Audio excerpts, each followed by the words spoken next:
It's on the script. Prediction? Yes, prediction. Pain.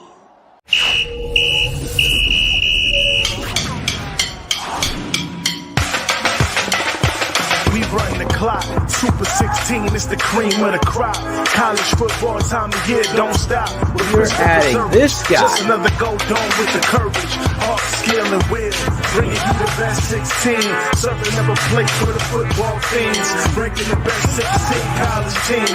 Football fans, it's the show with your dreams. Ain't no bias, Chris Zorich breaking truth. Traded in the golden helmet in the past for a suit. With the tape, never lie, college ball, he's a stoop. Breaking the top 16, not the top 32. I don't mean to cut you off like a Zorich jersey, but you ain't really grinding unless the jersey dirty. Hit the running back like a Mack truck behind the 30-yard line. It's game time, my team riding off the sideline. You look at Chris like this with a fact checklist, going over college teams like a 50 scientist. Steve streaking from his head like in his playing days. Super 16 polls on the show straight away. It's the FBS, the best of the best from the ACC to the SEC. Pac-12, Big 10, Mountain West, Sun Belt, and the Big 12. Open your eyelids, who the best like Cali? Super 16 is the cream of the crop. College football, time of year, don't stop. With Christopher Zorich, just another go dome with the courage, heart, skill, and will. Bringing you the best 16, serving up a plate for the football fiends. Breaking the best 16 college teams. Football fans, it's the show of your dreams.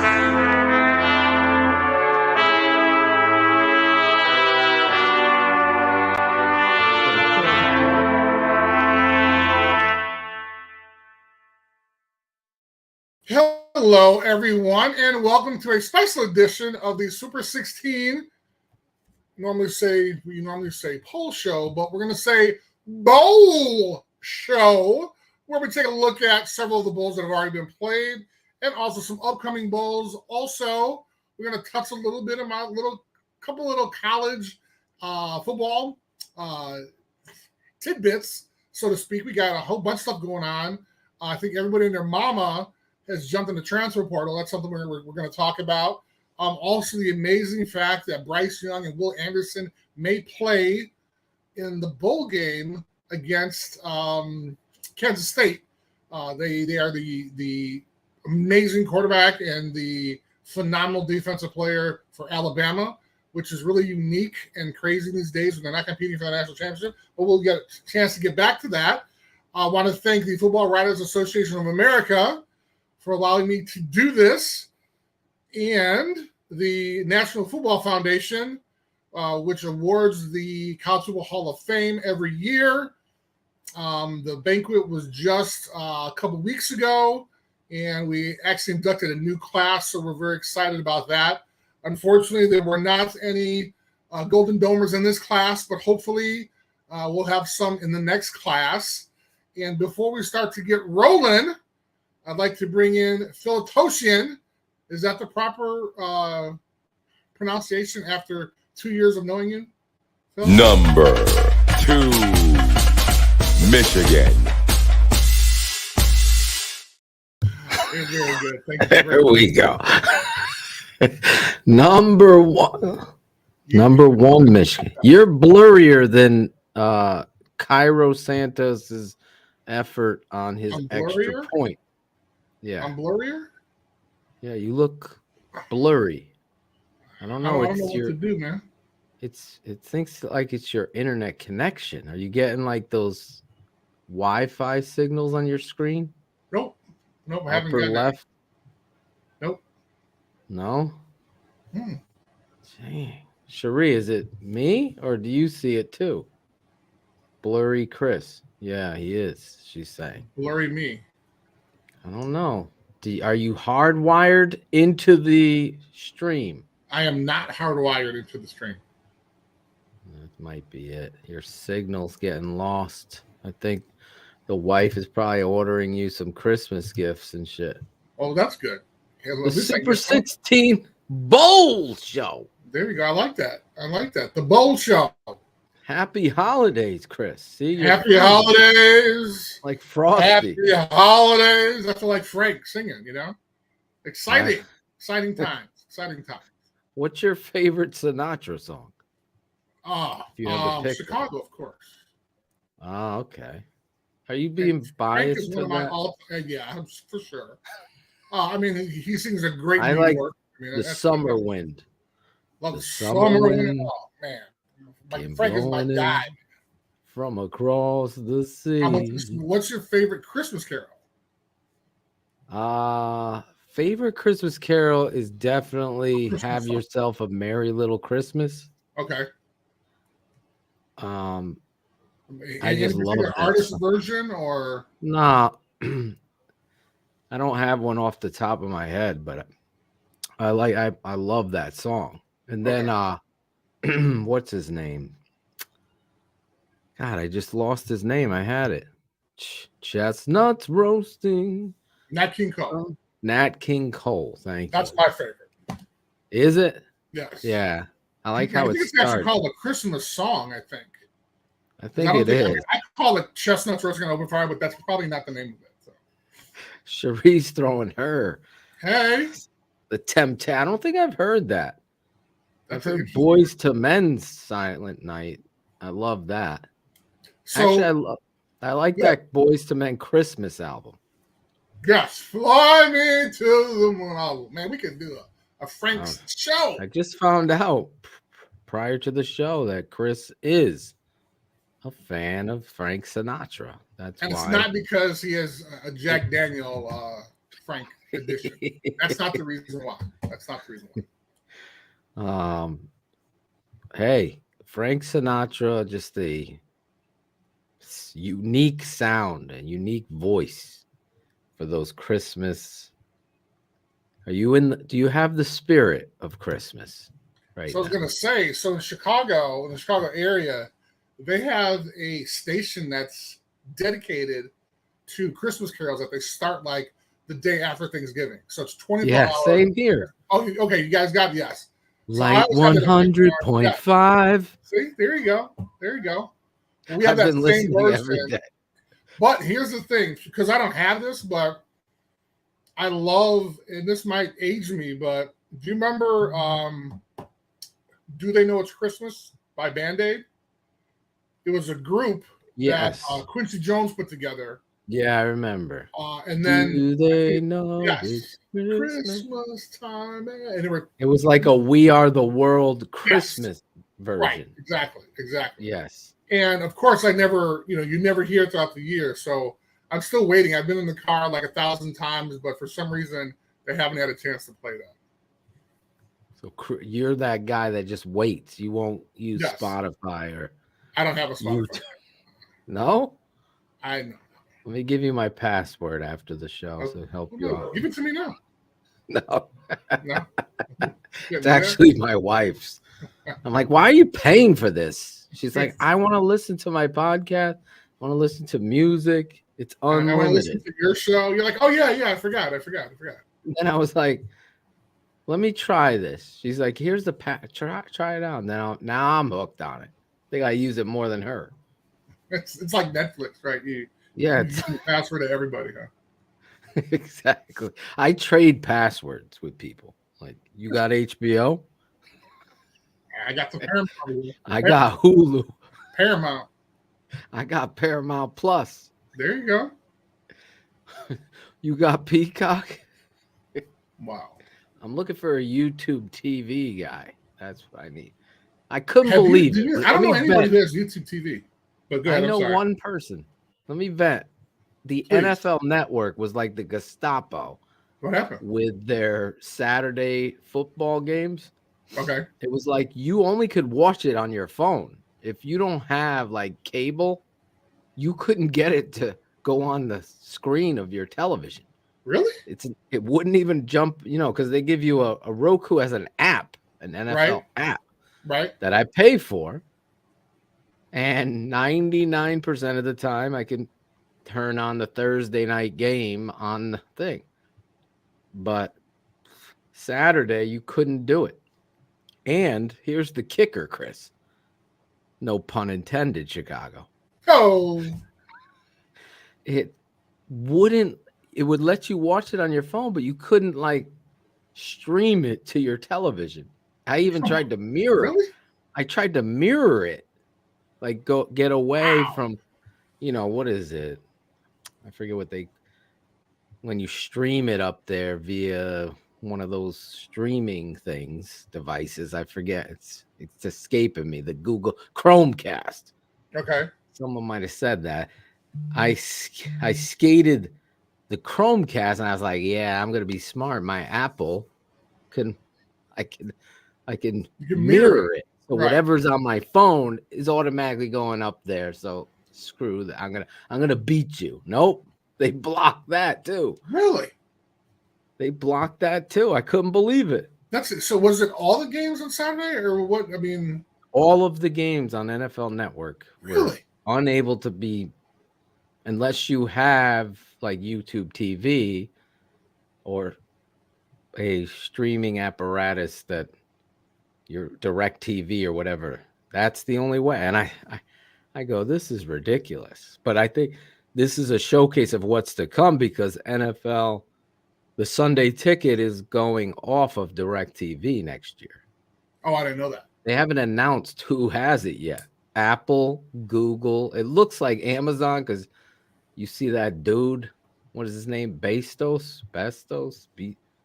Bezos, yeah. Yeah, Bezos is hanging out with Roger Goodell. No, there you go, right there. That's going to happen then. It's going to be big time money there. Whether it be Apple or Amazon Prime Video, someone's going to own the ownership rights to the NFL Sunday Ticket. Direct TV is gone, which is good. So I wonder how long it's going to be, like 10 years?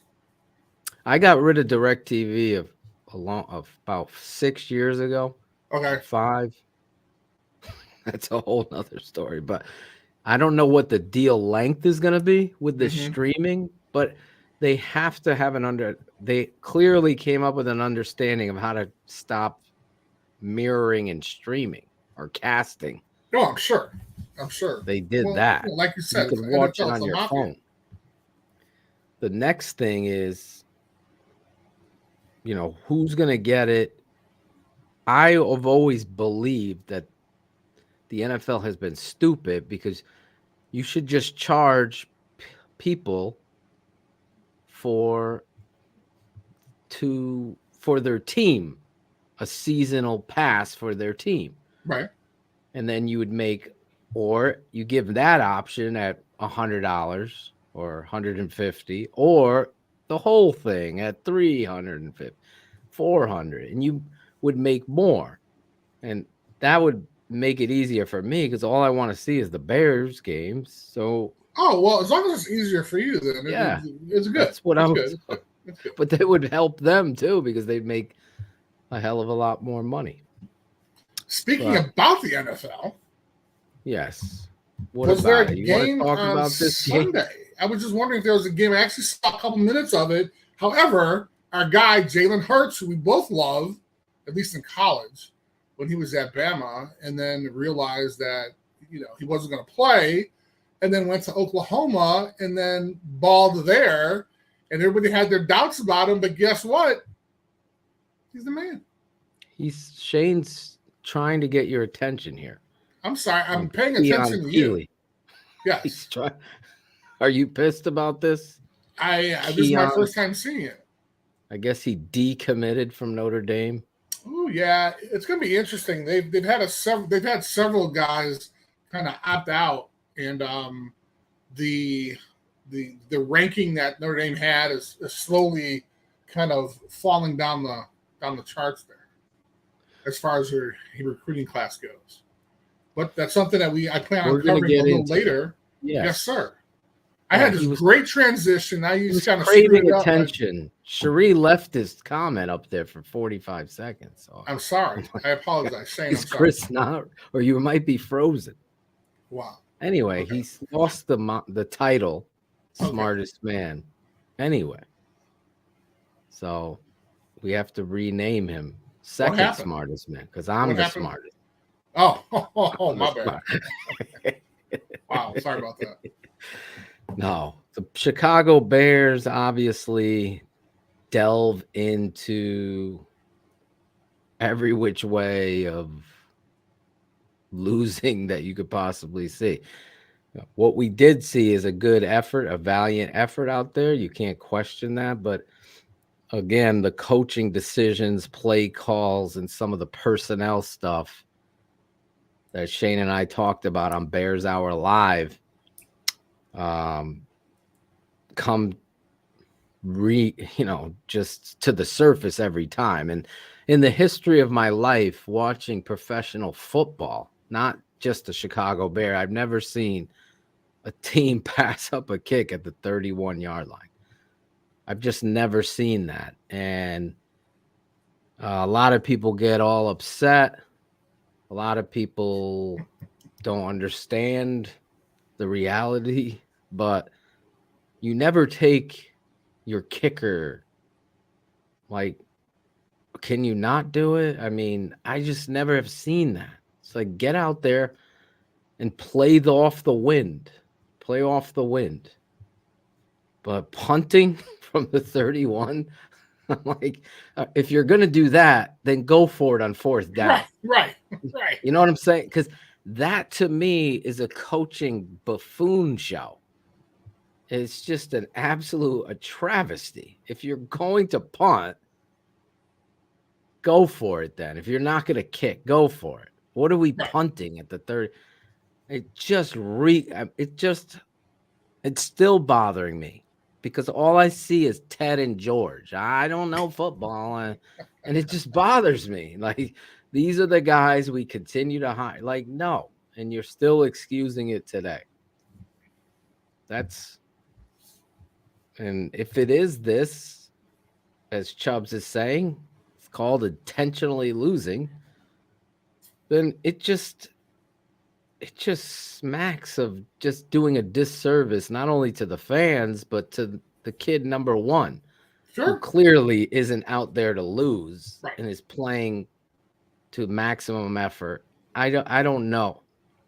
I've never seen it. Excited. I was getting excited because I was driving in. I had a daddy-daughter date, so I wasn't unable to watch the Bears game because I went to a play that was downtown.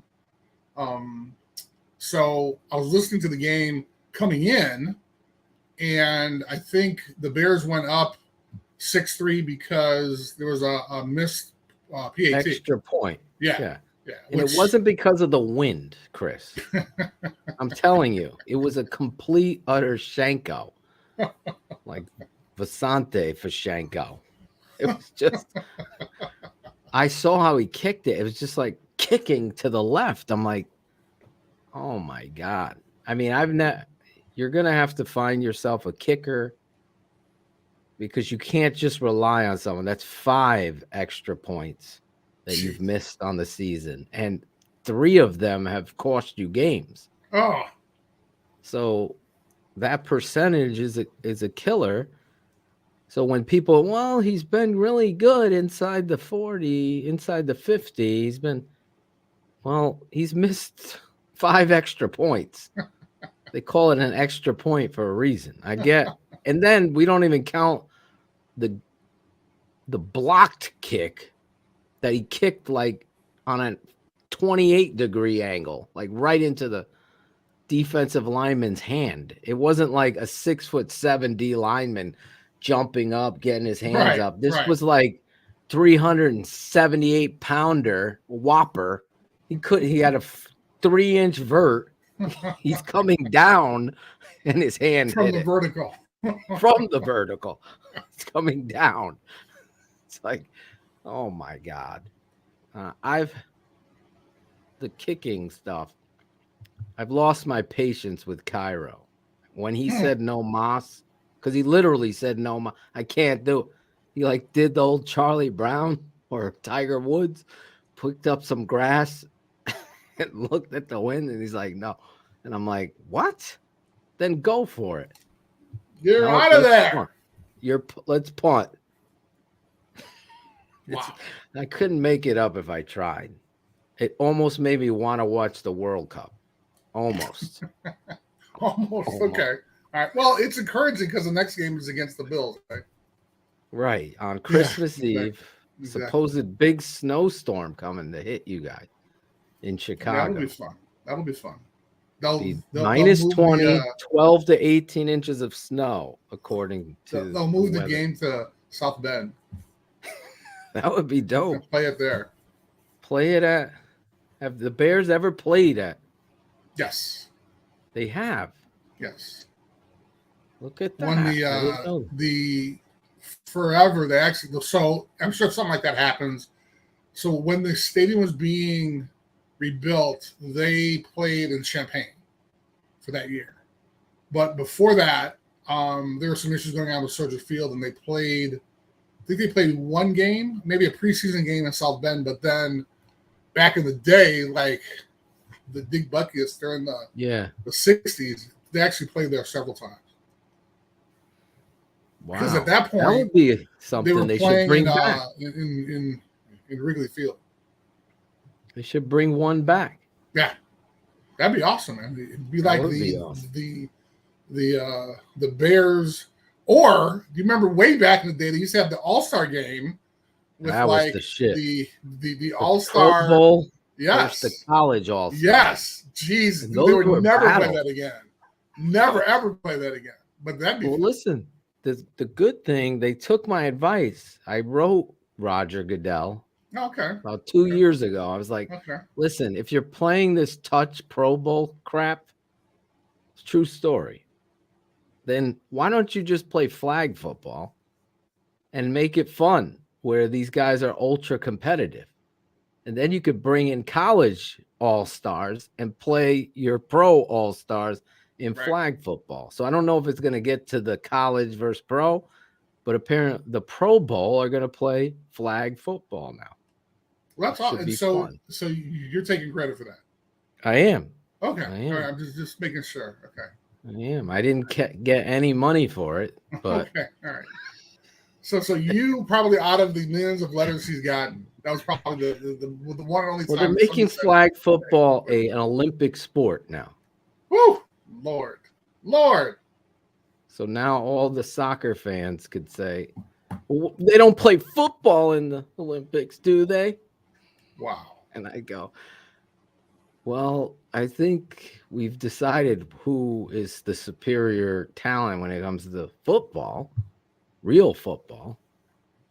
So are the defensive linemen going to be able to like? That's I don't know that yet. I don't know if it's going to go 11. Grab a flag and make them like. Because you're still going to be physical up front, right? But I think it'll be more competitive than what we saw was going on. That is correct. That is correct. Right? So we'll see. We'll see how it all pans out. Justin Fields, the semis. Yes, semis. There you go. The Chicago Bears, full of questions, but the one answer that you got is Justin Fields is your quarterback. There's no doubting. And I feel like he's an alpha. He's getting to the point where he's tired. I could see it in his eyes that he's tired of this BS. But he's not the kind of guy that's just folded up his tent for the season. Right. He wants to get this team together. And I feel like that's a good step here. How they do it. I know PFF ranked the Chicago Bears offensive line. I thought they were joking with me on Sunday. They ranked them 10th. Really? I go, if they're 10th, what does 32 look like? Because Jesus Christ. PFF. And who is 32? Is it like a local high school team? I mean, exactly. PFF went like that. Like, what? The Chicago Bears offensive line is the 10th best. That's just showing how they've taken the stats because Justin is covering all these warts and they're ranking them like that. They don't watch an ounce of tape to say, oh my God, Cody Whitehair was as pathetic as possible. But yeah, let's give him a great grade. Well, as you know, I'm not a big fan of Justin Fields being the leading rusher in the 1,000-yard rushing club that he apparently now is in for quarterbacks, which I think is ridiculous. But he's out there running for his life. Yeah, that's what it is. He's covering the sacks. I don't know, Chubbs. I'm sitting there watching a Packers offensive line give Aaron Rodgers about 35-minute break, like you're working at Best Buy every time you snap the ball. Mr. Rodgers, yeah, I'm going on my break, dropping back to pass, smoking a cigarette out there. Christ. Let's look at these things on tape, not. Oh my God. Speaking about cigarettes. Yes. I was going to transition into college football from cigarettes. So how are you doing it? That's amazing. Is there a Marlboro bowl? No, but I would like to comment. So the Joe Moore Offensive Line Award for college offensive lineman has had a repeat win, back-to-back, first time ever. The Michigan offensive line won last year, and they won this year. So my boy, Big O. Joe, this is my transition because Joe Moore was an offensive line coach at Notre Dame, and previous to that, he was offensive line coach at Pitt for years. Bill Fralick, Jimbo Covert, Mark Mammy. He just produced crazy guys. But he always used to smoke, and he would have a weird way of holding the cigarette so the head coaches wouldn't see, and he kind of cuffed it underneath like this. So then he would kind of smoke it like this. It was hilarious, but didn't smoke on the sidelines during games. You knew this dude? Oh yeah, he was awesome, man. He was awesome, and great technician, like teaching. Oh my technique. God, he's just absolutely legendary, absolutely legendary. I mean, just in the offensive line, Russ Grimm. I mean, you name like all the big time Jimbo Covert offensive linemen that came from the East Coast, kind of Pitt. That era, they love coaching. Unfortunately, he passed away several years ago. So, kind of in his honor, they made this offensive lineman trophy, and it's huge. It goes from school to school each year, but It's gigantic. It weighs like a couple 100,000 pounds. It's awesome. Is it any coincidence that Michigan might be in the college football playoffs because of their offensive line? Hey, I love that. Love that idea. I'm just trying to teach people how important that is. Don't listen to PFF or anybody else's reasoning. The reality is the offensive line is critical. Huge. And until you get that going in Chicago, despite PFF and whatever the Vikings and Packers, according to sources, are ranked, the Chicago Bears offensive line is the biggest weakness in watching it, even more so than the defensive line, despite the running game. That's my truth in watching and assessing, but you have to fix the pass rush of the Chicago Bears. But Michigan O-line, that's really well coached. It really is. Man. That's what happened. It's impressive to watch them be technicians with whatever front is given to them. They're able to have an answer, and they're still going to run their offense, and they're going to run at you. And if you decide to load that box and play that 46 front, bear under front, whatever you're going to do, and 9-man on the line of scrimmage, then they're going to throw on you. And that's what they did. And Ohio State, they learned a valuable lesson. Big plays were made down the football field. That's why Chris messed up by giving Sonny Dykes the vote and not Jim Harbaugh. So what Coach of the Year award did Dykes not win? I don't know. Yeah, he swept them all. So. He swept them all, huh? It wasn't just me. See, you could have maybe put the powers that we'll see. His first year, man. His first year, he takes a team that I loved him for about 30,000 transfers. 59 minutes. I loved Sonny Dykes. And then I'm like, oh my God, Sonny Dykes. Quarterback sneak. Give the ball to Big Red. He got you there. Okay. Oh my God. Now you got a playoff team that lost to Kansas State. And Chris is going to hold that. So unless they beat, who are they playing? Ohio State? Come on, no, man. They're playing Georgia. Get with the damn program, man. This is college football. Michigan, baby. Playing Michigan, baby. Come on, man. I'm testing you. Are you really? It's called ESPN.com. Just go over there, and you can see.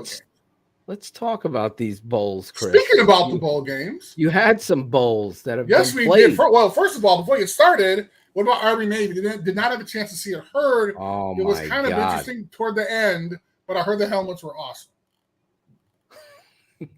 It was like the whole game was going back and forth and boring. That's what I heard. Just old time struggling, and then all of a sudden, that clock starts making energy and anxiety happen, and plays were happening, and it was an amazing football game. It turned into an amazing game, and that's sometimes how it works. And I loved it. I watched every minute of it. Unfortunately, Navy lost, and the Navy head coach I couldn't believe it. After they fired him after the game. They fired the head coach. He's been with them forever. Here's an interesting fact. Yes, he was actually the defensive coordinator. He was actually with them, I want to say, for probably like the mid-90s as like the D-line coach, offensive coordinator, whatever it was. But here's an interesting fact. A couple of years ago, before the BYU head coach was named, they offered him the job, and he declined because his son was a freshman on the BYU football team. So not very many people have a chance to kind of make that step from Navy to a bigger program, Right.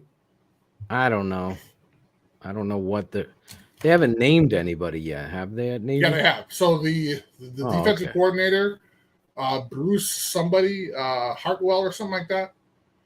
He's now the so. But there were some other kind of crazy games. We had and I love the name. Well, first of all, let's talk about the bowls. So there were like 500 of them. And as much as people hate the amount of bowls, the idea of a bowl game was originally supposed to reward kids that played well during the season. Unfortunately, what we see now is that you have to have a minimum of 6 games in order to go to bowl game. It's basically, and there's 12 games a season, so you can be literally average. Right. So now the bar was just kind of lowered tremendously, which just sucks. I think it's bullshit. So you have that situation, and then you have all these like rice want to have a damn bowl game. So you got the Bahamas Bowl, you got the Trader Joe, no, not Trader Joe, but you got the Jimmy Vegas Kimmel. Bowl, you got the Jimmy Kimmel Bowl. You got you start kind of diluting the pool there, and so if a team is not, if they don't have 6 wins, if not 500, because there's so many damn bowls, some teams now, the bowl games have to grab the 5 and 7 teams. Right. Come on. I don't. That's where rice came in. Now you're in a bowl, and you don't even deserve to be in a bowl, but because the money corporation of the bowl season, they got 30 damn bowls. Now you're rewarding kids for being subpar. Right. So not even you're at 500. You're lower than 500. So as much as I hate to say this, because I am all for kids experiencing great things after the season, we're going to have to eliminate some of these damn bowls. and make only the good teams have a chance to go to the bowl. So I think there's 47 bowls or something like that. Let's just say there's 40. Right. Phil, I mean, how many bowls do you think there should be? If there's 40, There should probably be 15 bowls. which means if there's 40, that's 80 damn teams. Right, exactly. So now I feel like the Little League Pop Warner football coach giving everybody a goddamn trophy. Exactly. Here's a bowl for you. Here's a bowl for you. I feel like Oprah. Here's a LA bowl for you. Yeah, the Vegas Bowl. Come on. Where Oregon State smashed Florida. Come on. Right. The Celebration Bowl. How about that one? Yeah. I had a rooting in. I was NC Central. In Jackson State. How about that? So this is the second bowl game. The first year Deion didn't make it to a bowl game. So this is the second bowl game he lost, right? Because he lost the first bowl game. Yeah. There you go. Which is something else we got to talk. I have that on my list too. So first of all, let's kind of talk about some of these bowls. Yeah, yes. UAB Miami of Ohio was the first bowl, the Bahamas Bowl. Yes. Then the Cure Bowl, which was a really good, and Cherie had a rooting interest. Hey. But her team went down. Hey. Troy beat University of Texas San Antonio, the Roadrunners. There you go. Baby. All right. Hello. They were road throwers. Now, I was kind of shocked, right? When we were talking about the Cincinnati Louisville, because I think I texted you about this one, didn't I? Can we get a TTNL bowl? Hey man, why not? Logan's on. Hey man, if Jimmy Kimmel got one, exactly. We got to start. What is that? What is that when you ask for money? What is that thing? A GoFundMe. GoFundMe for the TTNL bowl. We could start it now. GoFundMe. Well, we only need about $2 million. So, hey, let's start that now. Start it now. Yes. He's got a good turnaround in 2026. Barstool Sports has a damn bowl. They do? Yes. It's the Arizona Bowl. Oh, that was their bowl? Yeah. Oh, they haven't played that one yet. No, they haven't played that one yet. They played the New Mexico Bowl. They played the Frisco Bowl. See? The Myrtle Beach Bowl. Now, again, I want kids to have these experiences because the kids, dude, you work hard. If you don't have a chance to make it a national championship game, you don't have a chance to make it through conference championship, then I think you should have a minimum. And this, I'm going to get my ass kicked over this, but I think you should have a minimum of like 8 wins. I agree. Is that too hard to ask? 8-4, take your ass to the bowl game. Or how about you have to be ranked? You have to be ranked. We only go 16, so there will only be 8 bowls. What's that? We only rank 16, so there only have to be 8 bowls. And this, I'm saying, they have to be the top. Oh, so you're looking at other rankings now. Oh, here you go. See, I don't talk to you for a week, and look what happened. What the hell? You're not. Oh, it's a coach's bowl. The Music City Bowl, Iowa versus Kentucky. Neither team is ranked. See? No bowl. Yeah, but dude, but you're only talking. But then you're only talking about like 10 bowls. I know Baylor would be in a lot of bowls for you. Hey man, I tried. The Baylor Bowl, starring Baylor. That's terrible. How about your UConn team, man? They got beat. They did. I feel so sorry. But when was the last time they were in a bowl? To the team that beat you. That's true. Marshall. When was the last time UConn was in a bowl? I have no idea. That's a great trivia question. There you go. He's it was like maybe 4 or 5 years ago. They went down to Florida to play in a bowl. Okay. We checked that, Cherie. UConn's last bowl. But yeah, the Gasparilla Bowl. Are you ready for that one? Who's in that one? Wake Forest, Missouri. See, the Gasparilla. What is Gasparilla? Isn't that a flower or is that a cocktail? I don't know. I sounds like a Looney Tune. It might be a name. location, bro. I never knew about it. The Armed Forces Bowl. See, okay, hold Guess on. who's in it? Let's Baylor. hello. Baylor See, I versus told Air you. Force. Let's back up a little bit. So you're talking The about Armed the Forces. Sarsaparilla Bowl, right? The Gasparilla. Sarsaparilla Bowl. Gasparilla. I thought you G- said sarsaparilla, but see, so the sarsaparilla bowl, right? So you have Yep.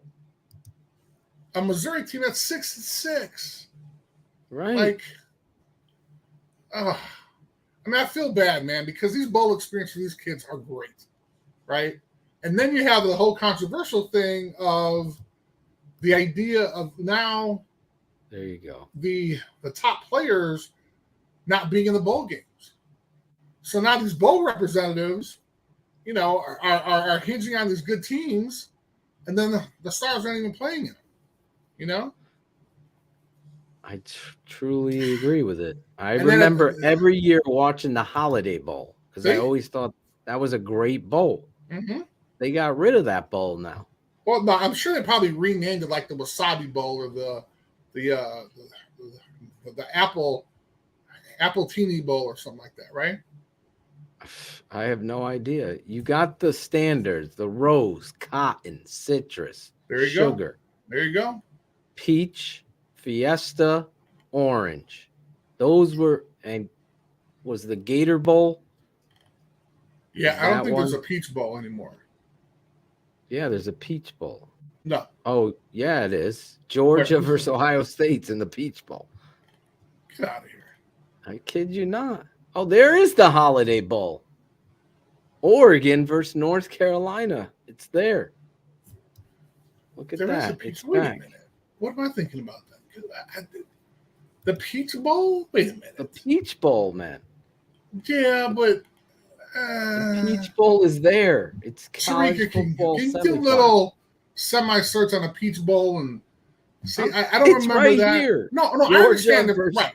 I understand they're playing in it, but The Peach I don't Bowl has remember been that there. Peach Bowl No? being around for. I mean, I remember it when it was, when I was in college. You don't remember Logan carrying out all those fucking rotten Peaches? peaches? The rotten ones? I'd be surprised if it's been around for like 20 years. Like I remember it being around when I was playing, but then there had to be like That's a past huge, 20. Hey, easy there, Bucky. Easy there, buddy. Because I'm past 20, I'm saying. Uh-huh. The Peach Bowl has been around, no? How long has the Peach Bowl been around? don't know. That's the question. I don't know. Baylor's in a bowl. That's all Chris cares about right now. No. I want to see some good bowls though. So I think the Holiday Bowl, which you mentioned, has an Oregon team that we loved all year. And Bo Nix Yes. is coming back for his 11th last- season in college. Oh, Been we're around since 1968, Chris. come on. Every year, just The Chick-fil-A Bowl is new. But I don't. So it's been going on every year since 1968. Sure. it's the Chick-fil-A Peach Bowl. See, The Peach Bowl has been around, bro. Telling you. for The since Gasparilla 68? Bowl has never been around. Is a name of a group of people. Look Hey, at that, it's Chris. I've never. It's the People's Bowl. It's the People's It's Bowl. the People's Bowl. All right, so here I have like a list of my 5 exciting ones. I'm excited to see outside of the Final Four.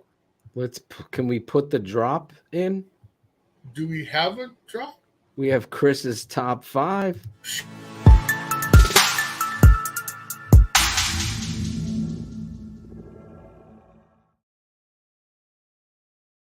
Love it. There you go. Special Instead of bowl. week, just put this bowl season. Bowl season. Yes. My first one that you mentioned was a Holiday Bowl. There you go. Because I just want to see. I mean, I want to see Oregon do well.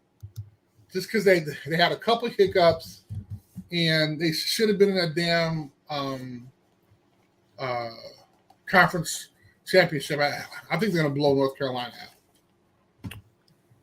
So it's not the game that you're excited about. You actually are excited about a blowout? I'm trying to understand this. Well, You're rooting for Oregon to end this season well. Correct. That's what you want. Yes, and I want to see them blow out North Carolina. I'm looking for bowls that are going to be great games to watch. Well, like that. I'm going to go for some good teams. Okay, go ahead. So give me one of yours. Well, that game, I was excited to see Coach Prime lose. Okay, why is that? Well, he's leaving Jackson State. I know the NC Central coach was upset with how he was treated and how his team was treated. And so I wanted to see how that game would unfold. And it was a great, exciting game. I mean, you talk about a finish. Oh, my God. Was that the same team that Dion lost to his second year? I don't know. In the bowl game? See, I haven't followed him that closely, but up until recently with all the shenanigans and all of the pointing fingers and Jackson State and all this stuff, he's leaving because they stole from and this. All this controversy has brought my attention to it. So I wanted to see. Now he's going from HBCU University to what do they define Colorado as now? Well, they're called the majority institutions are called predominantly white institutions, so PMIs. So you have HBCUs, which are historically black colleges. No, but what is it called? The football conference what do they call that? Pac-12? No, Power 5? Power 5. Okay. That's what they were saying. They kept saying it. He's leaving from a HBCU to a Power 5 conference. Now he's going to go there. We'll see how he does. But it's never been done before. Right. So the ending of this story here, Dion always talked a lot of smack. Well, yeah, as a coach and as a player. Yeah, exactly. So how he handled and him leaving and everything like that, to see it play out in the game, that was really an intense battle.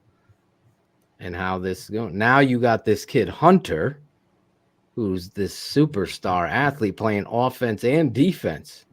Gordy Logbomb.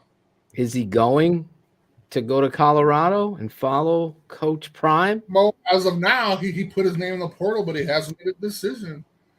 So.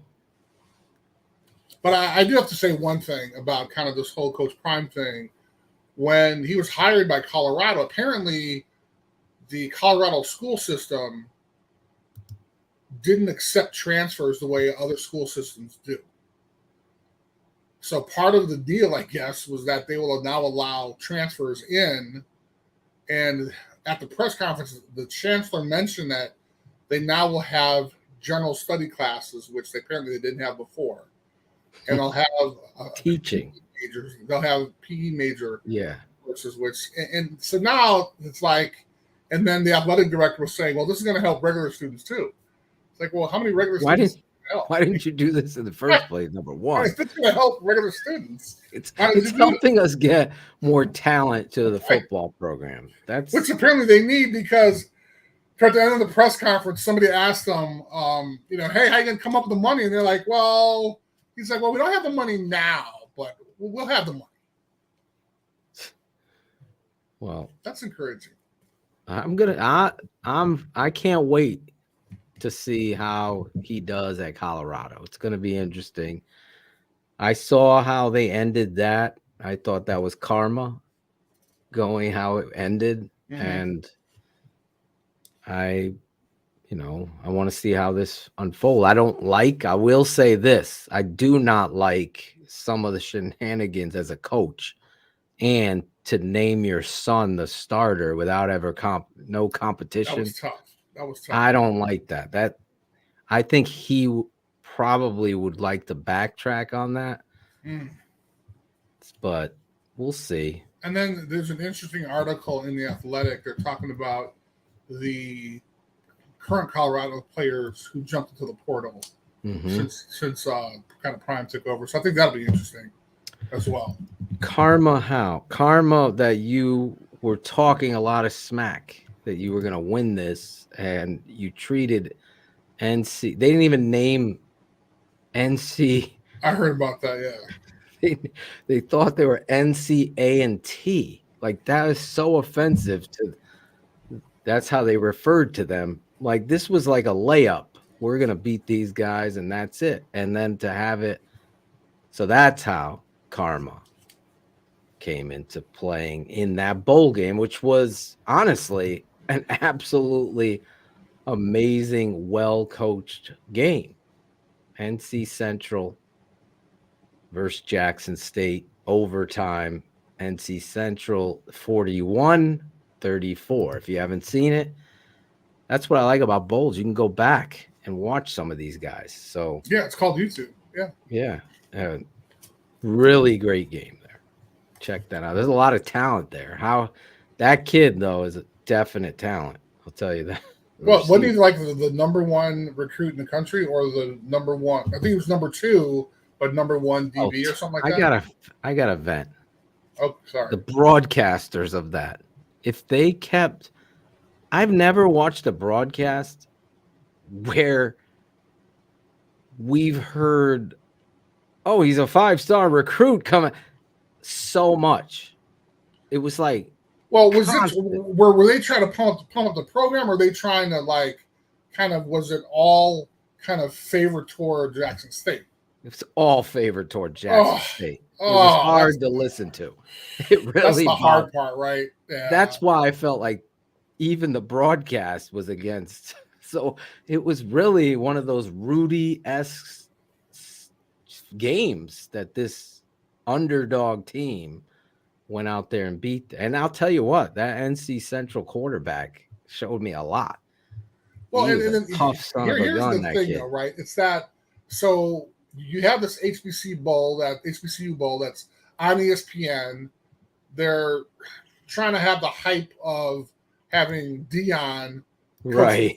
So it's and I'm sure the ESPN executives they got the memo. The memo was like, hey, this may be one of the last times we're covering this bowl because Dion isn't going to be here anymore. So make this sound good. So I'm pretty sure that's what it was, and apparently they just don't know how to kind of.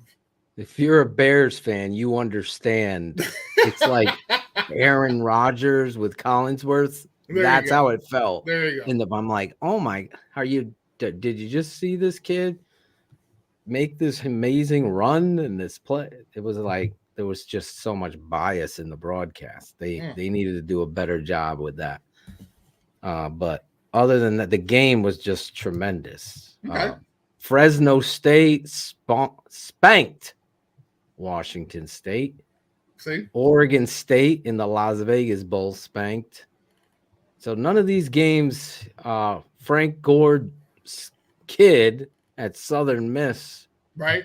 He ran the devil out of the ball over there at Southern Miss and beat Rice. The New Mexico Bowl, Chris, SMU and BYU. The Frisco Bowl, 35-32, Boise State over North Texas. We talked about UConn losing. Right. And now tomorrow you got the famous Idaho Potato Bowl. Hello. Eastern Michigan versus San Jose State. And one of my good friend's son plays at San Jose State. Oh, that's nice. So all right. And then I'm going to be watching the bowl. Hugh Freeze's old team playing Toledo. Yeah.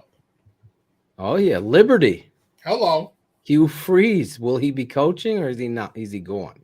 Are you kidding me? I don't know. For real. When he got that job, I'm pretty sure he was. Well, that was another thing.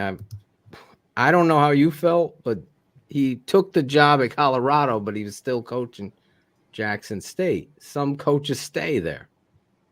How do you feel about that? Very few coaches stay at the last program. All right. Very few. All right. And Hugh Freeze is a perfect example. Wednesday, you got the South Alabama versus Western Kentucky in the New Orleans Bowl. So a bunch of these bowls you're not a fan of. The Independence Bowl, Houston. No. I'm a fan of all bowls because they create opportunities for kids. Yeah. It's just that there has to be this balance now with, you're rewarding 5 and 7 and 6 and 6 teams when, it's the whole, you give them participation trophies. And the coaches love this shit because they can say, hey, I've been to 6 bowl games. Right. Yeah, not even a winning record. Exactly. I've been in 6 bowl games. Oh, really? What was your we were just 500. Come on, man. Hey, do you want to go to the Pinstripe Bowl, me and you, down to Yankee Stadium? That was already played. No, it wasn't. That was Fenway. Oh, Fenway. That was the Louisville. Right. I'm sorry. Pinstripe is Minnesota versus Syracuse. There we go. Everybody's doing bowls, huh? I'm sorry. I thought it was already played before. Oh, man. Richard Gordon's partial to cereal bowls. Okay, see, there you go. Claudio's partial to marijuana bowls. No, there we go. Okay, so now I'm a fan of another bowl, and this is the Orange Bowl. Yes, we have Tennessee and Clemson. I think that's going to be a really good matchup because that will be Friday, December 30th. Yes, we have our guy Hendon, who's not going to be the quarterback for Tennessee, is not going to play, and actually the backup was pretty good too. Yeah, is the kid for the transfer from Michigan now the starter over Hendon? What was his name? He was a highly thought of recruit, tall kid, big. Yeah, the guy who played. Yeah, the guy who played when Hendon got hurt. That guy. Yeah, so he'll be starting that game. So there you go. And then you're also going to have, I think he's a sophomore, but for Clemson because DJ bounced to the portal. So he won't be playing in the game. He will not be playing the game. He'll be looking for another team. There you go. No word on Hill end. Great opportunity. So the Orange Bowl, that'll be next week, Friday, December 30th, right before New Year's. Okay, yeah. So you talked about the Holiday Bowl, Arkansas, Kansas in the Liberty Bowl next Wednesday. That's a tough one. Because we love the Arkansas coach. Yeah. But he kind of disappointed us this year. But I'm excited about the Sugar Bowl. Sugar Bowl. And why is that, you say? I'm wondering how could he not like the Cheez-It Bowl? But no, I'm excited about the Cheez-It Bowl because we're going to have a chance to see Florida State again. Yeah, man. Oh, look at you. Remember toward the end of the year, Florida State was coming on, good man. Ball. I mean, dude, they only have 2 losses this year. People forget about that, man.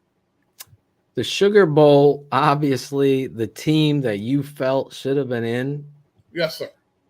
Versus Kansas State, who beat the team that you felt shouldn't be in. There we go.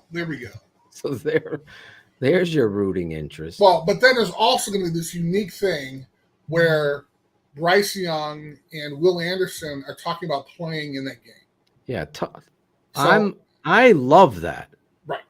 You don't. Well, I don't because you're not playing for national championship. Mm-hmm.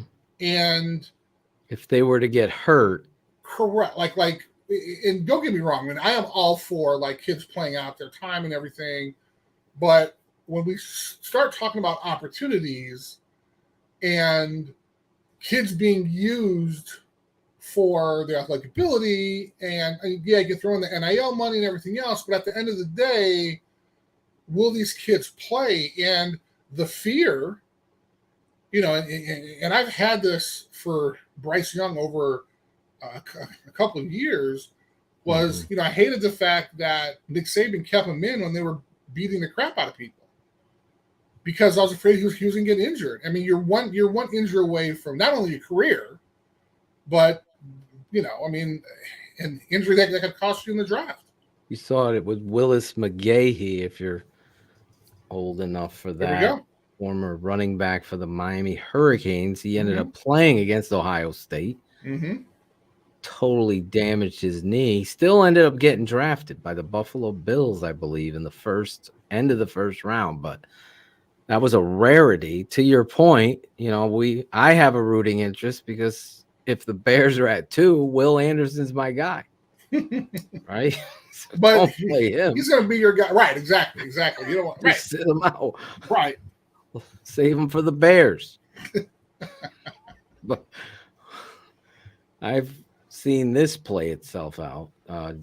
Mike Anderson, yep. Jake Butt, Yeah, another Michigan example. tight end. I mean, talk about a drop. That kid Right. had so much talent. He had what's the Mayer? Is that his name? Meyer? Yeah, for Notre Dame, type yeah. talent. He had that type talent. Well, but and then speaking about Notre Dame, you also had that linebacker. I forgot his name. Oh my God, Smith. Yeah, Jalen Smith. Jalen Smith. And that's a perfect right. example, That's another man. one. Perfect example. But he was playing in the national championship. Right. Well, right. Again, that's a hard one to but kind it's of still a pass up, showcase. But, right. Exactly. If it's not for that, right. Maybe you want to shut it down. Right. And as much as I hate saying that, but you want to kind of value your players, right? And, I would almost expect the coach to kind of pull them aside to say, look, you know what? You had a great run here. We did not reach the national championship game, and I apologize about that. But, you really might want to think about your future, and you really might want to sit these games out. What do you say to this guy? That's life. Props to them for playing, but I'm sure they have millions of dollars insurance, a degree, plus $1 million. You could survive. No, I absolutely agree with that. But when you compare the insurance policy that this kid has, they don't have a $30 million insurance policy. They have probably $1 million insurance policy. Right. Or let's say $2 million at the most. Right. And so the way that works is, and again, I mean, I've been through this, but let's say the person sustains an injury. You have until 1 calendar year to kind of be back in the same. No, you could perform, right? Right. You have to perform. Correct, but it's not going to be the same. Right? No. You can go out. Let's say if you're a receiver, you can go out and catch a pass, or if you ran a 4.2 and you're a 4.3, the insurance isn't going to pay. Isn't going to pay out because you're saying, hey man, I need that 4.2 speed. They're like, dude, you can run a 4.3, you're fine. So that's kind of where the insurance doesn't help you, right? Because unless you're totally you were at out. this peak, right? Exactly. It's a catastrophic injury. So now you're paralyzed. You broke your leg. You can never play. That's a great point, right? That people don't see. Right, and again, the insurance policy.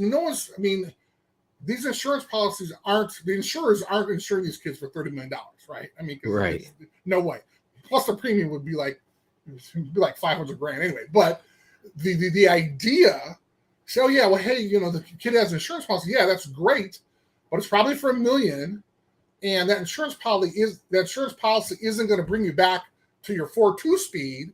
It's going to bring you back to that you can run again. And let's say again, I gave the example of running a 4.3, but you're like, hey, I ran a 4.2. They're going to be like, dude, you ran a 4.3. You're not getting your money.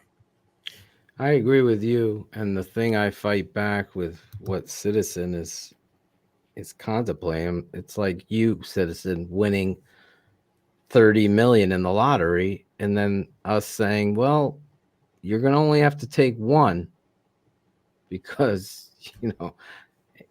you're going to say, wait, I won 30. It's like you have to understand that these guys have the opportunity to swing and play the game of football for life-changing amounts of money. So the opportunity to pursue your career on that path shouldn't be penalized. Say, well, you got your degree, so you can't just limit them. And football is the most physical game out there. And the career what is it? The average career is what?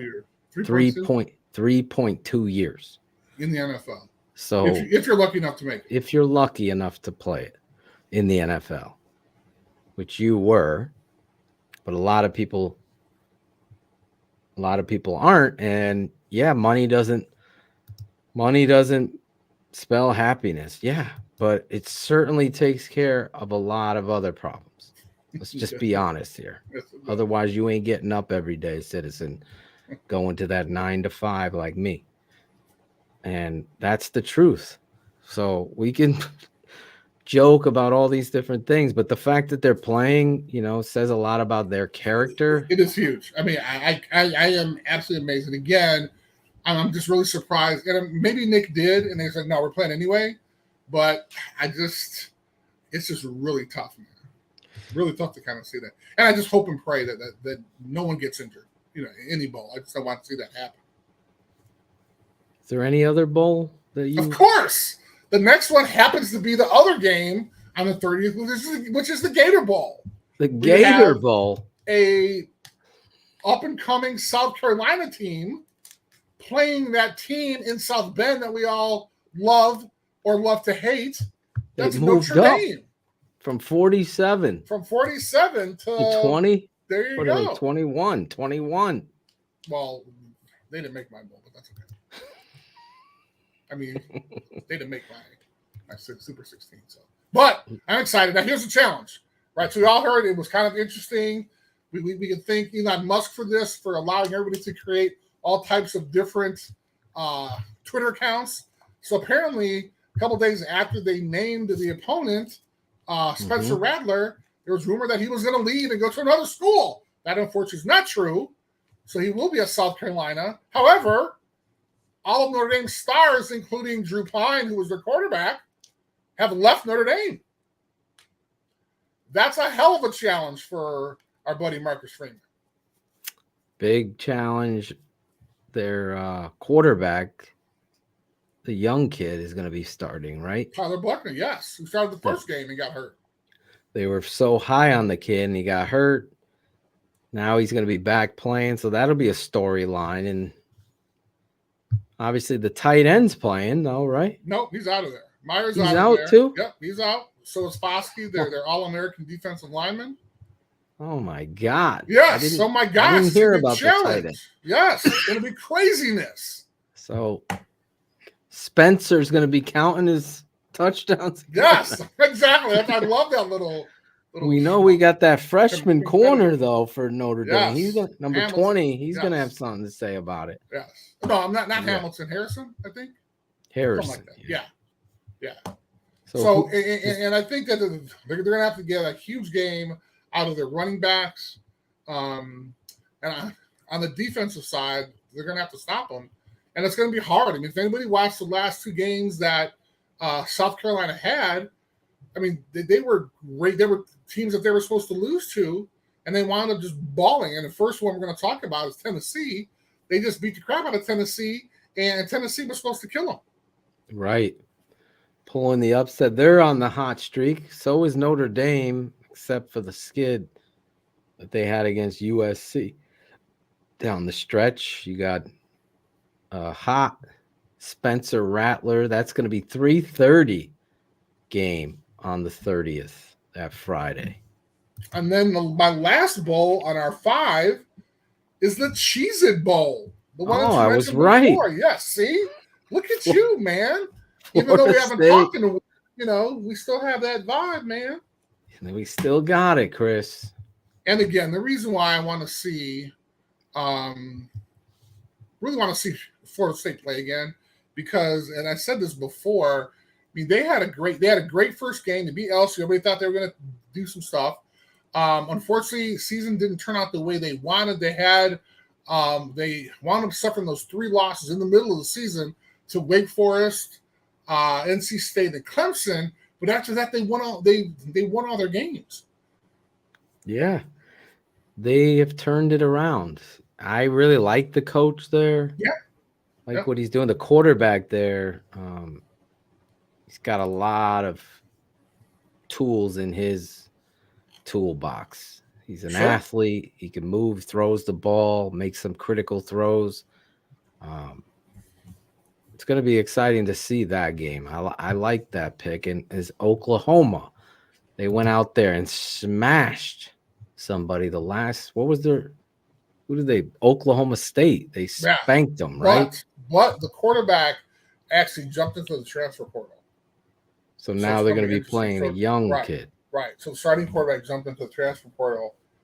Well, maybe they got to put a rule here that you can't jump the portal until after bowl season. I mean, we're right. I mean, this is a tough situation to coach. Exactly. Now you got to take your backup kid. Right. A kid who hadn't played all year.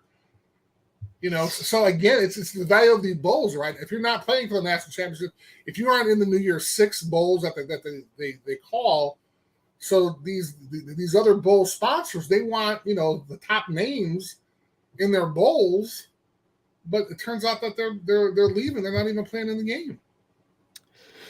And the whole transfer portal issue is thousands of players have put themselves in there. Now there's not thousands of scholarships to give. So the whole situation is getting crazy. You saw the coach at Washington State, I believe.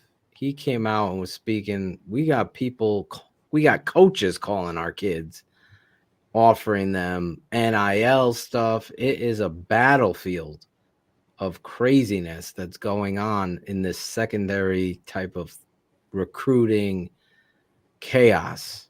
Well, and Phil, I think in the last show we talked about, I mean, now you have to recruit the high school kids. You have to jump the portal and kind of recruit kids from the portal, right? Those two things. Yep. But then the third one that no one talks about is you got to keep recruiting your own kids on your team. Well, there's 4. There's 4. What's the fourth one? The junior college kid. Oh, right. Yeah. Those are big gets too. You find those junior college kids, and I think your cherry on top, which is the most chaotic, is keeping your own kids happy. Now, are you becoming, an employee of the kids? You know what I'm saying? The power kind of switches over to the kid. No, so you really have to take that stance that separates the good coaches from the bad. Well, because at the end of the day, I think you're right about that. But I mean, you could be a great coach, right? And you're going to have a kid who played this year. Mm-hmm. Somebody else is going to come in. Let's say a transfer portal kid, take a spot, and he's going to bounce. And I don't think that has nothing to do with coaching. I mean, you're trying. So, for example, let's look at Marcus Freeman. I'm just saying him because I'm program. Fine. I mean, right after the loss against USC, they went into the quarterback room and said, hey, and I don't have inside information. This is public knowledge. They went in the quarterback room and said, hey, we're going to look in the portal. And as soon as they said that, Drew Prime was like, I'm out of here. Right? So you have to understand that. But again, you have the current kids, they all could have jumped in the portal, right? But they didn't. And so that question is, Drew Prime, I can't win with you. I can't win a national championship with you. So I'm going to try to find somebody that we can win a national championship with. And oh, by the way, you're going to feel slighted. You're going to leave. I mean, that's the hard part, right? And I don't think it's a good coach or bad coach. I think, coaches are going to have to see it. It's just going to be a part of coaching now. And I think the great coaches are going to lose guys left and right. I agree with everything. I just mean your coaching philosophy is going to have to rule the day is what I mean. Right. It's like, you're going to lose it. But at the end of the day, the foundation of your technique and fundamentals and the things that you preach, listen, I would have a difficult time. I mean, I've gotten offers to coach a bunch of college schools that I've turned down because of my family and that situation, right? So now the playing field is like crazy different, even worse. So you as a coach have to be embedded. And I think this is where you'll separate the men from the boys. And we'll just use the Utes coach. He is who he is. And that's how you can't promise bullshit to kids. You have to say best player is playing. Right. You want to come here. Right. And that's where the shoe salesmen will be out of the job wherever they go, whatever school they leave, because at the end of the day, the culture of empty promises always rises to the top. So it's got to be very straightforward. So I respect, hey, we're going into the portal. He didn't have to say that, but he did. Now that kid could decide if he wants to move. If he wanted to move, then he was gone anyway. You know what I'm saying? So Marcus is doing it right, in my opinion. Like, that's how truthful you got to be. A great example was, like you said, Kyle Whittingham, right? Yeah. Coach for the Utes. I mean, this guy's been a head coach for 18 years. You know what the culture of his program is. Right. So, you got people that are going there that understand that. And if a kid transfers, he's going to transfer for whatever reason. But I can't imagine that guy coming up to a kid going, yeah, you're going to play. He's going to pull the shoe salesman bit on him, right?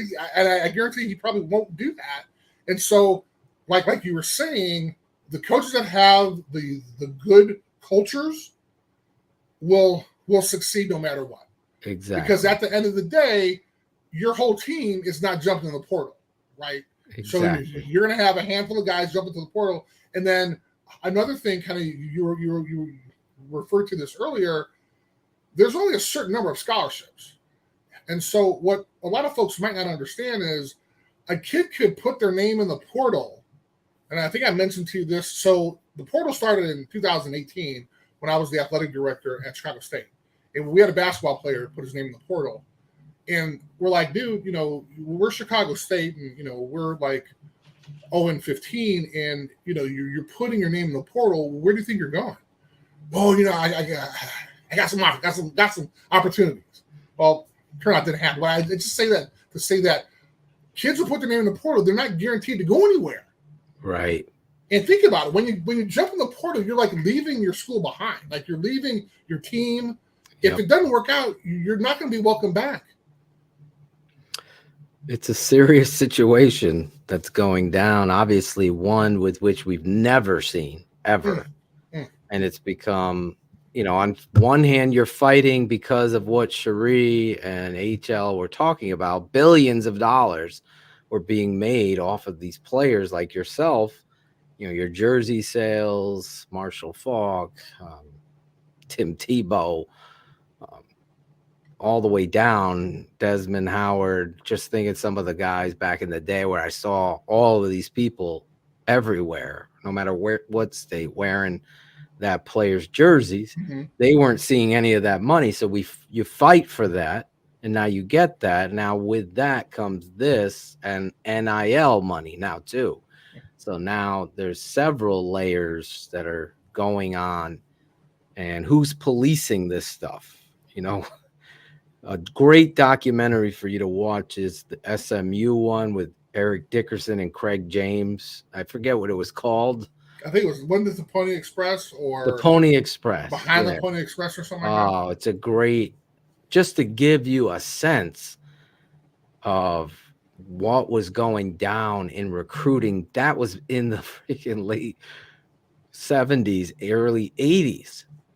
Just think where it is now and the privatization of funds electronically. And listen, it's a situation. We have coaches that have gotten caught trying to call prostitutes or whatever, call girls, and they're still getting jobs. I mean, this is a different time where I just shake my head at some of the stuff. It's not the best look for this great game.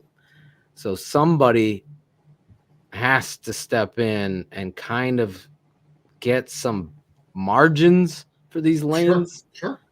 To kind of, I don't want it to be like crazy complex like the freaking NFL cap, for God's sake. Right. just some boundary lines so you can keep this kind of fair. There shouldn't be a coach calling a kid, coach from Arizona. We'll just throw this out there. Arizona calling Washington State. Hey, Tommy, listen, we love you. You're going to be a starter here. Why don't you bounce from Washington State? They're not using you, right? We're going to give you some money here. You come down here. It's a great party school, whatever it is.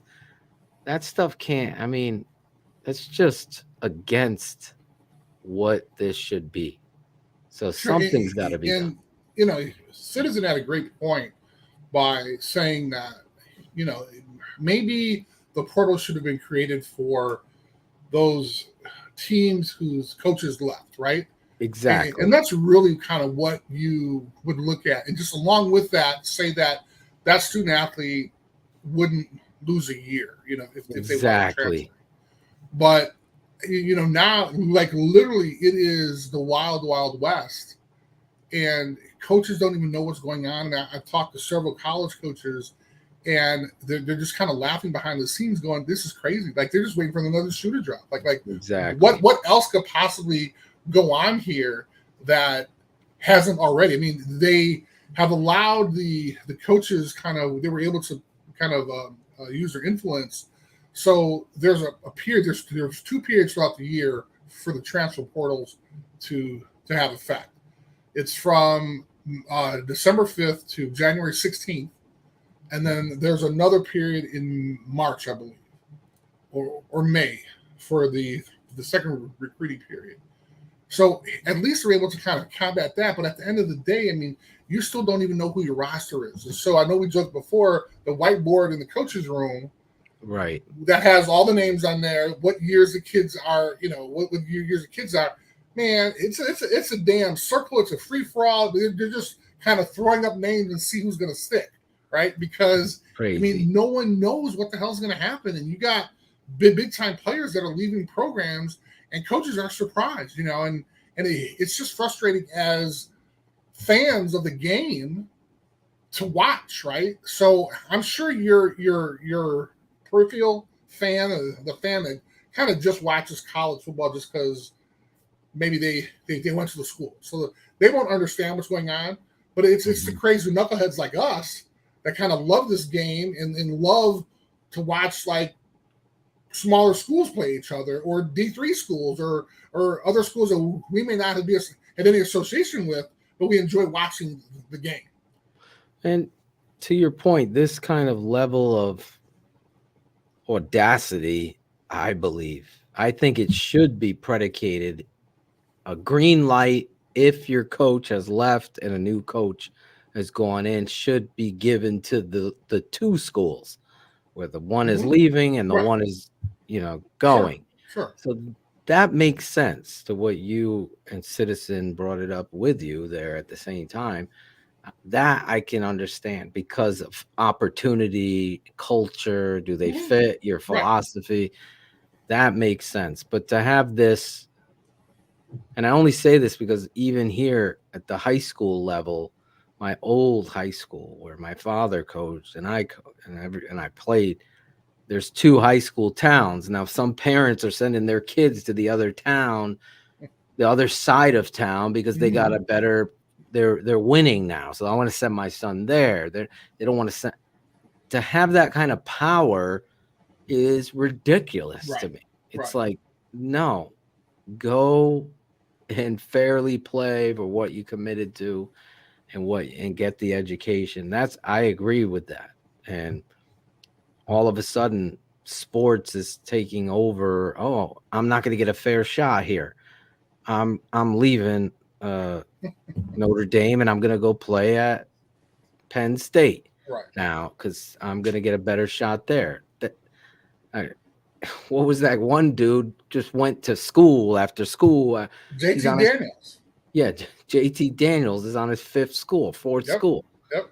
He's trying to find his fit so he can fulfill his dream of playing in the NFL. But NFL people are looking at, oh my God, are you kidding me? At him like, even like a prospective employer, right? For when he's done, they're like, dude, really, you couldn't make him first of all, you couldn't work hard enough to gain some type of respect and your attitude about who you are at one of the institutions that you don't think you could beat the person out? Whatever happened to that? And I think this all falls back, and I've said this 1,000 times, it's when whoever started giving everybody participation trophies, it kind of seeped into this situation, right? Because it's this immediate gratification for these kids, and these kids are being rewarded even if they don't work hard. And I said work hard, meaning, dude, I spent a whole year on the prep team, and I was holding bags, bro. I was holding the bags, and I never thought I was going to play, but I worked hard in the off season, and I set some goals, and I achieved them, and I was able to play. Like, whatever happened to that? Bro, I'm step for step with you. I totally agree with that.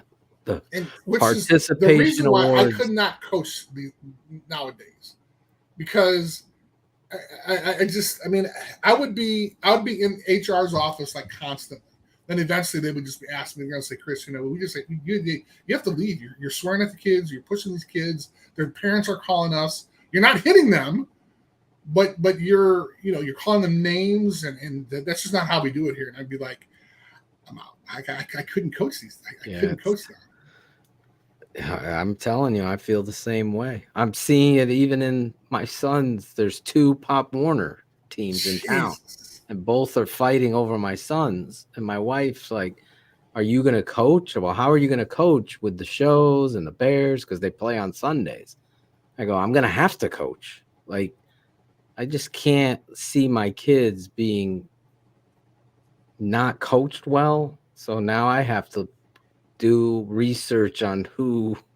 It's crazy. Jeez. It's a crazy situation. But my sons love the game of football so much. But that's awesome. To your point, the participation thing is an invasion beyond. It's COVID-like.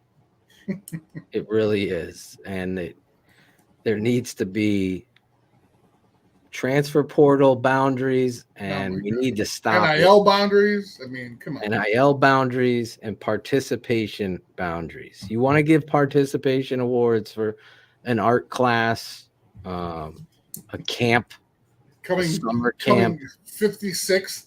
That's fine. That's fine. Yeah, exactly. But in sports, man, you just erode the whole idea of like working hard and like you take away. I kid you not. I'm not a soccer fan, everyone knows, but I tell the story. My kids played soccer, and they are very good athletes, and they dominated this soccer league, right? With kids that have been playing since my kids went out one time. I sound like I'm bragging on crazy ass parents. Yes. But listen, it's the true story. It's true, right? So they go undefeated in this soccer league. And it's a big deal soccer league, right? So at the end, they win the championship. Right. So they give all of the teams a medal, right? Right. They give them all medal. They give them a popsicle. They give them all the team. They get to the winning team, the championship team. Right. They ran out of medals. Are you serious? I kid you not. Oh my God. And all those other teams got in their cars and left. Oh and my these kids God. I kid you not. Oh my God. I give my wife credit. I've never seen her so competitive. She's like, this is the age of giving everyone a participation. These kids worked their tails off to win the whole thing. And you didn't make them first? Give them the championship trophy. It's just sad. Because all those other kids were, wow, I want to be the champion too. Whether the popsicle could have been their inspiration to be, right? These kids got nothing. Right. We've ordered your medals. We're going to get them. I was like, we'll never play in that league again. I was like, amazing. But that's where life is right now. Absolutely. Absolutely. Sad. We're going to wind down a little bit, but I just want to talk about the final four. Well, first I want to talk about an amazing year that U of I had in Illinois. Yes. I did not go there. I have friends who went there. They had an amazing year this year. They could have had again, talking about craziness of bowls and everything else. If Purdue would have lost, they would have represented the West in the Big Ten, which is just insane. But excited that they had a chance to get to the bowl game. But want to talk about the Final Four. I'm excited to kind of see some good football and really want to see how TCU is going to fare in this environment where they've never gone before. The teams that we've talked about have been Georgia, TCU, and Ohio State. They've all been in this situation before. TCU has not. So I think we may see some kind of inexperience as a whole, the whole program, whole organization, how you prepare everything else, because this is huge kind of behind the scenes in order for these teams to be successful, I think. So, and that's why I think Alabama was so successful, because they had been there for so many years. But I would love to kind of get your take on, well, I kind of know who you think is going to win against TCU, Michigan. Yeah, I think Michigan's going to handle them because of the trophy, the offensive line. Right.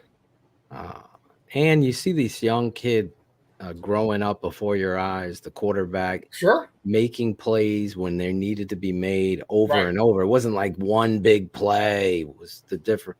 He was making some plays against Ohio State, then again against Purdue, where it's like a trap game. Right. If you look at it, right? Yep. You're like, oh my God, don't lose to Purdue in the championship while you have.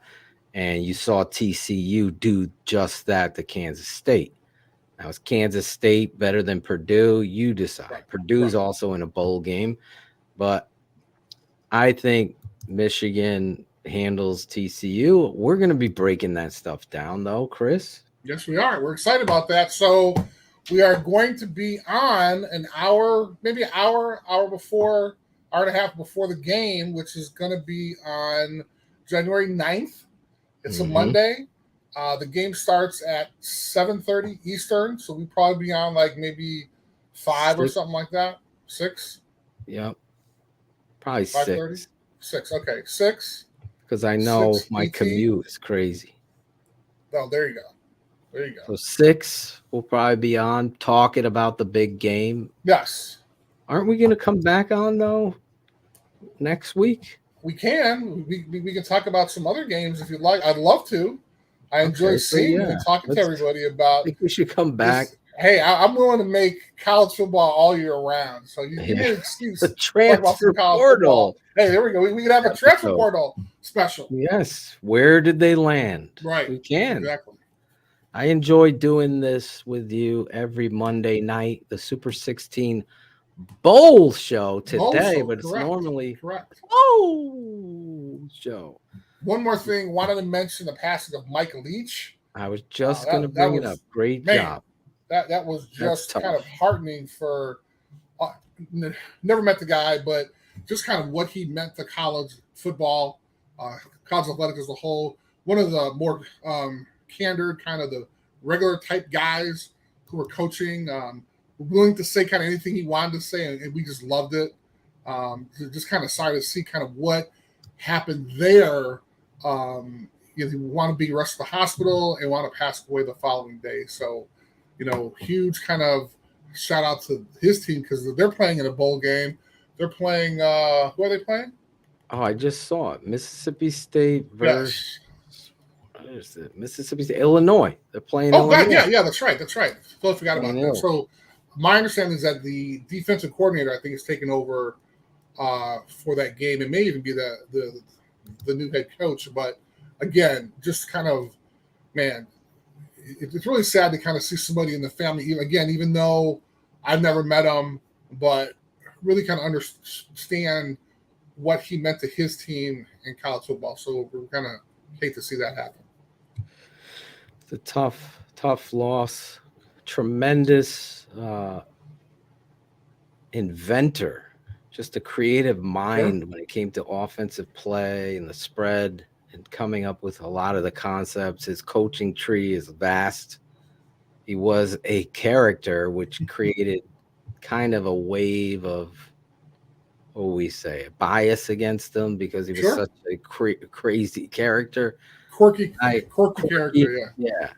But I absolutely love the guy, and I felt like just a tremendous coach. A loss for college football, no doubt about it, and really glad you brought it up.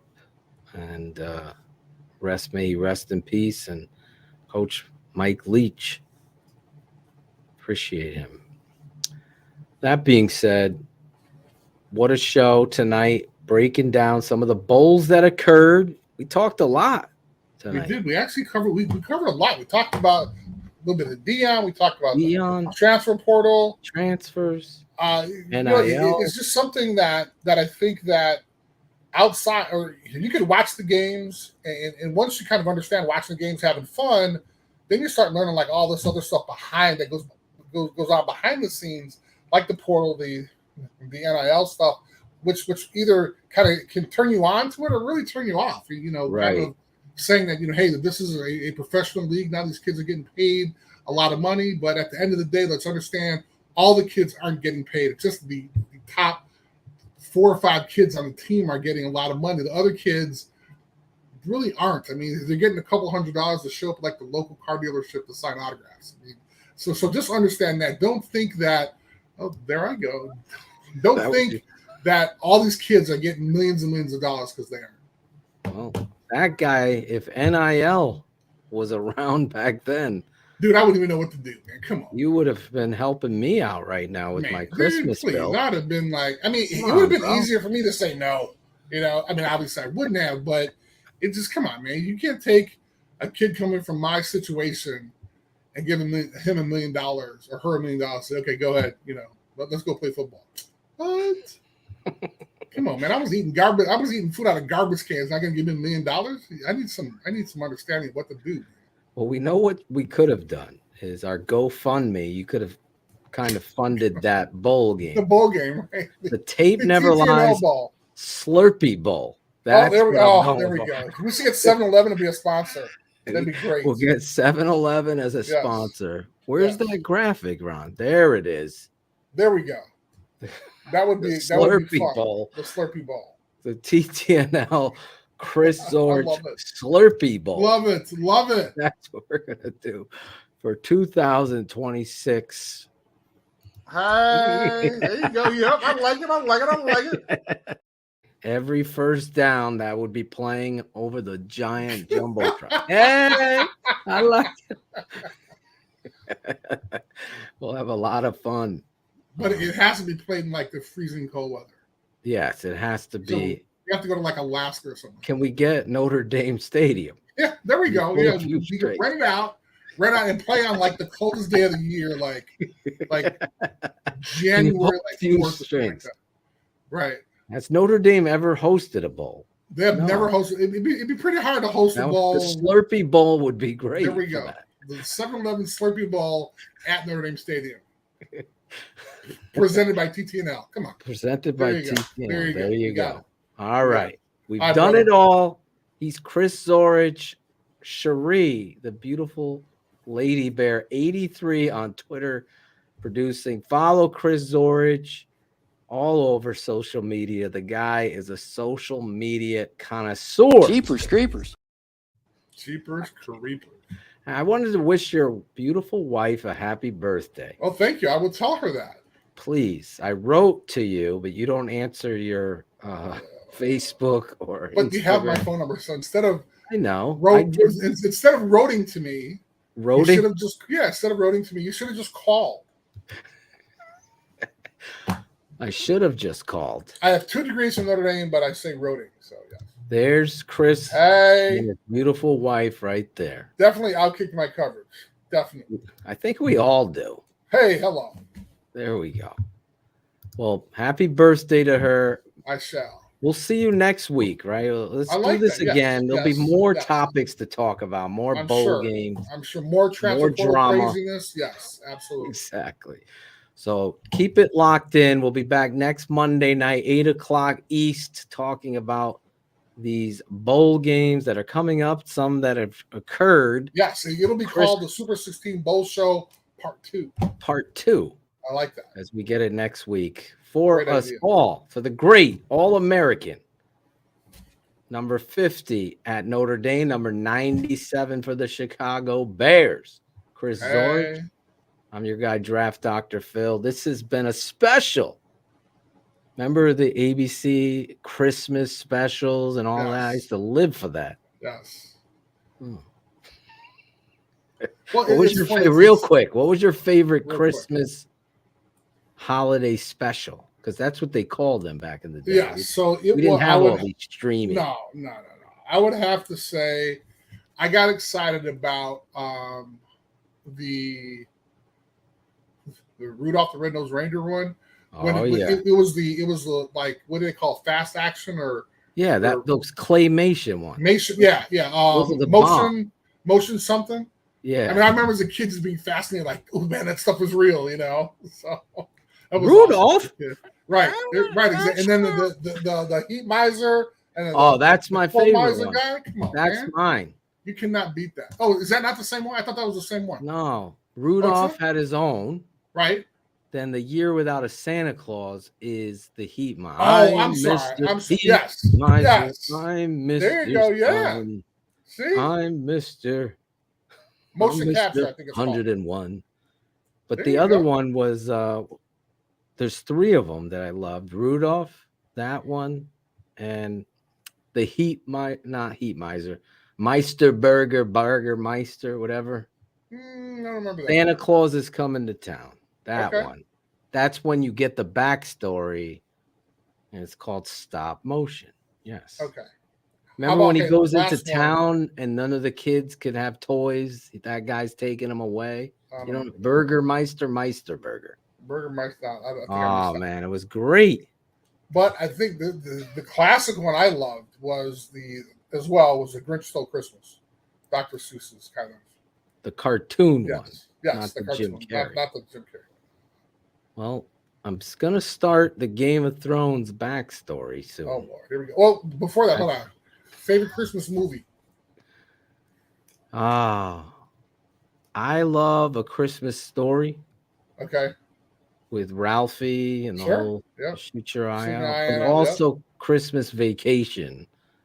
Those two. Yes, I am so old then. Cherie, how about you, Lady Bear? Do you have a favorite Christmas movie? There you are. You don't want to do it. What the hell? Oh, okay. What man, are you doing, do Chris? that, man. What are you doing? Hey, man, my hands. It's on the script. Chris had nothing to do with that. Cherie, that was all Phil. Mr. N broadcast over here. I touched nothing. That was not me. Young Chris. There we go. And Cherie's sister. Cherie's grandmother? No, that's her big sister. That's her big sister? Yes. Oh, I'm still waiting for a Christmas movie from you. Okay. A Christmas Story. All right. This is how old you're going. Yes. I'm going way back. I'm going black and white way back. Yes. It's a Wonderful Life. I knew. My mother's favorite movie. There you go. See, I'm that old, man. But that's a great movie. That's if The Godfather's my number one movie. It's a Wonderful Life is number two. It just so happens to be a Christmas Carol. I have to watch it every year, so it's definitely in my top 5. So for me, my mom and I used to watch when I was a kid. That's kind of how I started watching it.